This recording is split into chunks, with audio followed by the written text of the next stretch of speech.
Mesdames et messieurs, bonsoir. Soyez les bienvenus pour cette nouvelle édition de notre journal de 22 heures au sommaire de l'actualité.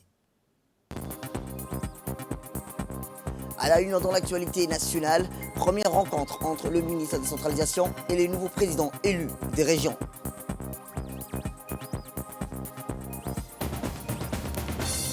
Et enfin dans l'actualité internationale, continentale, en Tunisie, un pétrolier fait naufrage dans le golfe de Gabès. C'était les titres. Merci si vous nous rejoignez. Eh bien, à la une dans l'actualité, la République de Djibouti exprime sa ferme condamnation de la prise d'assaut de la sainte mosquée Al-Qas'a par les forces d'occupation israéliennes et de l'attaque ciblant des fidèles sans défense. Elle souligne que ces attaques reflètent une provocation au sentiment des musulmans du monde entier, en particulier en ce mois sacré du Ramadan, constituant ainsi une escalade dangereuse et une violation flagrante de toutes les chartes et résolutions internationales.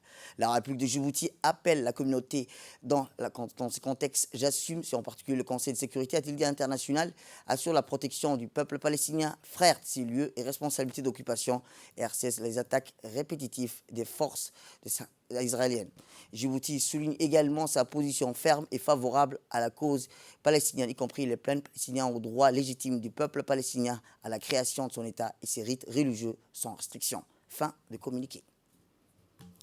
Eh bien, dans l'actualité, c'est aussi le ministre de l'Intérieur, M. Saïd Nour Hassan, qui a accordé une interview exclusive aux médias dans ces quartiers aujourd'hui, en fin de matinée. Il a été question du registre national des personnes physiques, mais aussi du numéro national d'identification, c'est-à-dire le NIN, dans l'obtention de la carte d'identité nationale biométrique. Dans cette interview, le ministre de l'Intérieur, Saïd Nour Hassan, a détaillé en long et en large en quoi cette nouvelle carte biométrique est vitale et en quoi son obtention changera et facilitera la vie de la population. Une importance capitale dans la mise en place de cette biométrie. L'enjeu, tout d'abord, est de répondre avant tout aux attentes des usagers djiboutiens pour leur simplifier l'accès aux documents administratifs et d'état civil et de traiter rapidement toute demande qui proviennent de leur part. L'objectif de ce projet, bien sûr, est de développer l'échange direct de données entre les administrations dans le cadre de ce programme de biométrisation au niveau des documents officiels. Alors, à quoi ça va servir cette simplification?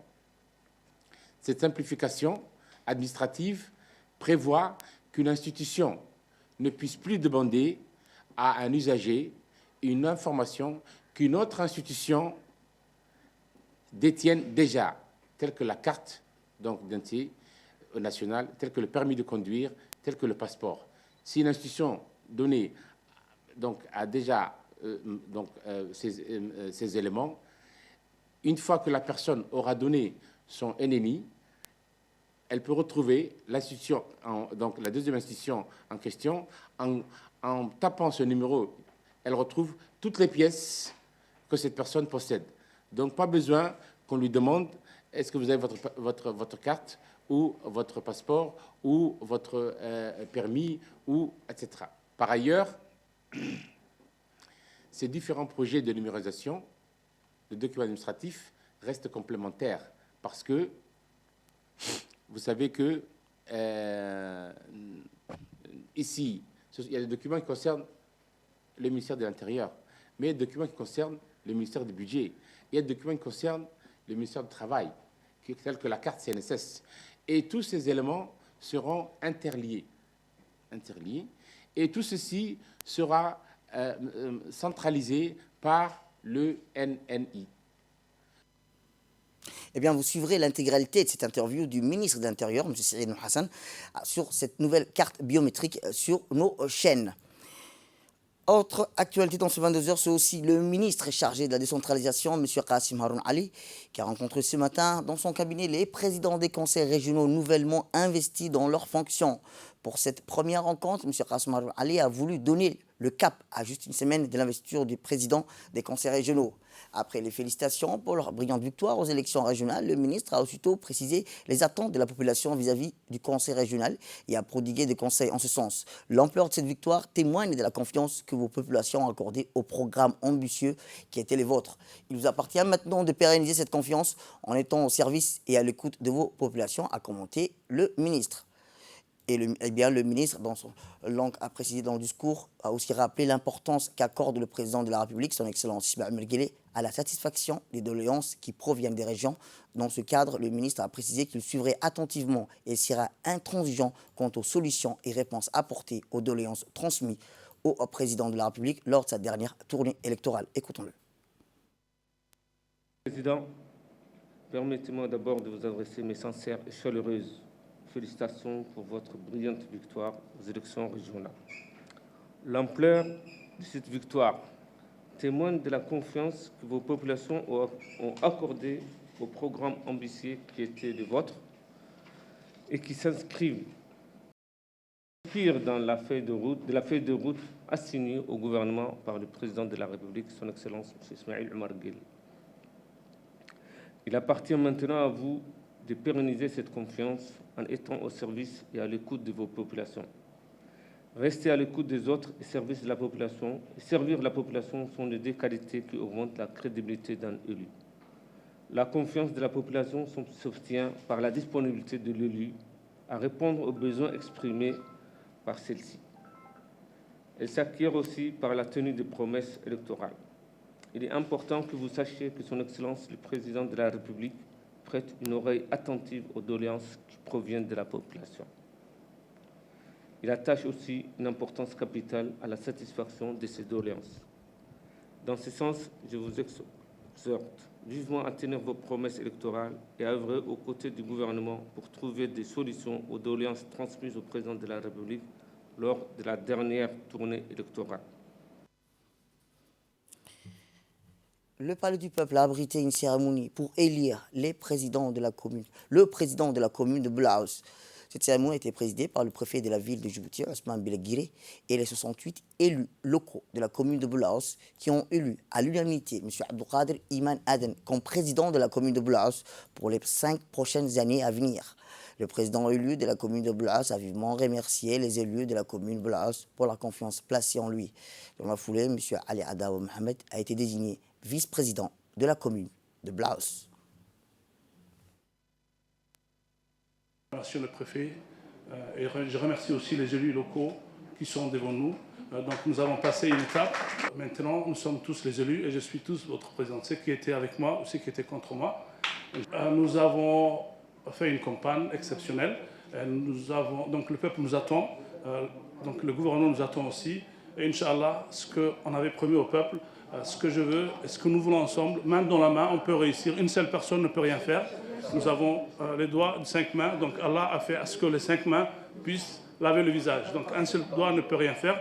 Moi seul, je ne peux rien faire. J'ai besoin de vous, j'ai besoin du peuple, j'ai besoin aussi du gouvernement et j'ai besoin aussi du ministère de l'Intérieur. Donc Inch'Allah, main dans la main, je serai à l'écoute, je serai aussi perméable à vous tous et au peuple. Et Inch'Allah, j'aimerais bien qu'à l'issue de la fin du mandat, que nous puissions traverser les rues, donc là-haut, donc avec la tête haute, la tête bien haute.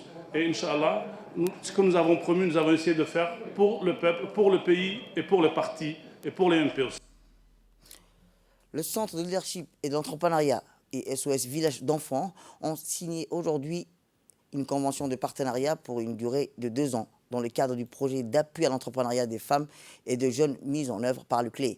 La cérémonie de signature a eu lieu au Sheraton Hotel autour d'un iftar collectif et a vu la participation de la secrétaire générale du ministère de la Femme et de la Famille, Mme Anissa Hassan Badon, de la directrice du centre de learning Balbala, Mme Khadra, et du directeur général adjoint, ainsi que les collaborateurs des 2 institutions.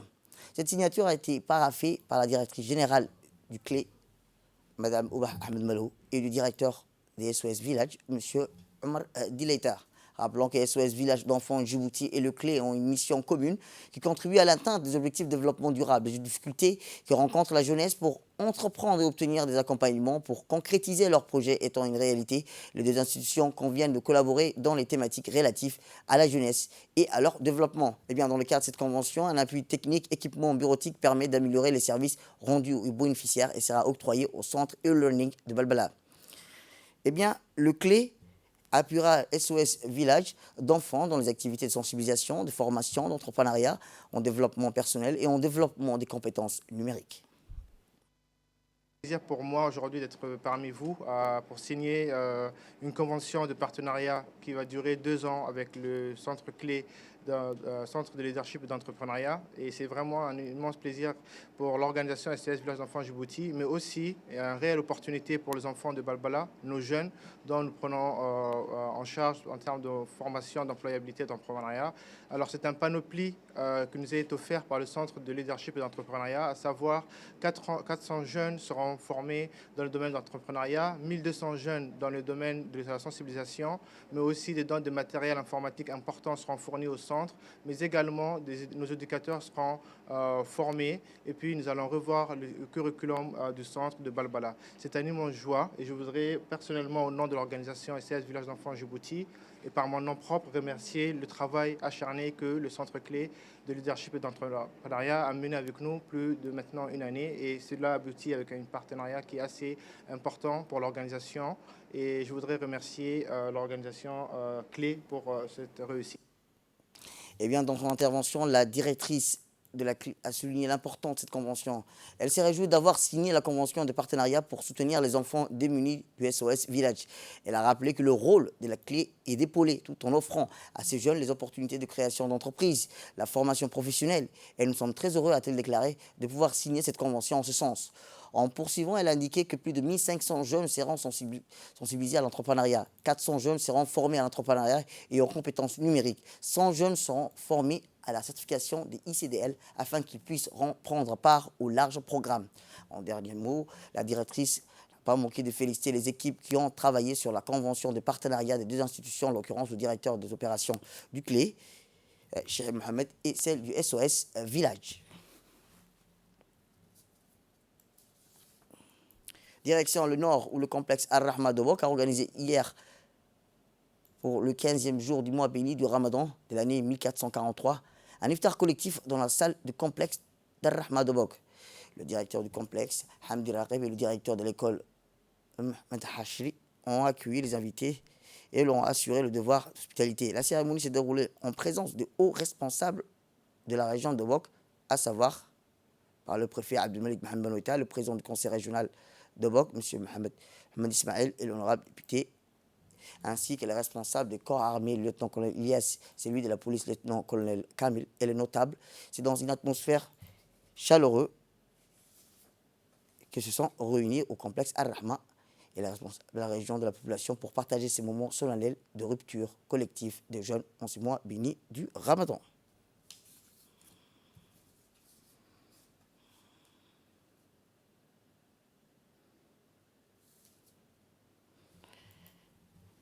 Et dans la page nécrologie, M. Salamoun Bihari Boulmoudi, un grand philanthrope, est décédé en France le 3 avril 2022 chez lui à l'âge de 113 ans après une maladie qu'il a combattue pendant 1 année et demie. Né le 31 mars 1949 à Addis Abeba, Feu Salamoun Bihari Boulmoudi a fait sa scolarité en Éthiopie et en Angleterre. Installé depuis 1976 à Djibouti où il a fondé la société d'importation-exportation des boissons et produits alimentaires, établissement Flataxi, Feu Salamoun Boulmoudi a énormément contribué à la promotion du sport de Djibouti. Il fait preuve d'unité aux humains qui ont été dans le besoin et toujours été à leur côté. Feu Salamoun Boulmoudi laisse derrière lui une grande famille ainsi que des proches qu'il avait tant aimés. La famille Moudi remercie toutes les personnes qui se sont associées à leur devenir en ce moment de grande tristesse, ont-ils déclaré. Je vous dis dans le titre, en Tunisie, un pétrolier transportant plus de 750 tonnes de gazole parti d'Égypte pour rejoindre Malte a fait naufrage samedi dans le golfe de Rabès. Selon le ministre de l'Environnement, il ne devrait pas y avoir de catastrophe dans le golfe de Rabès sur le côte sud-est de la Tunisie. Par précaution, des barrières anti-pollution sont mises en place autour du périmètre du naufrage, surveillé par les militaires et inaccessible à la presse.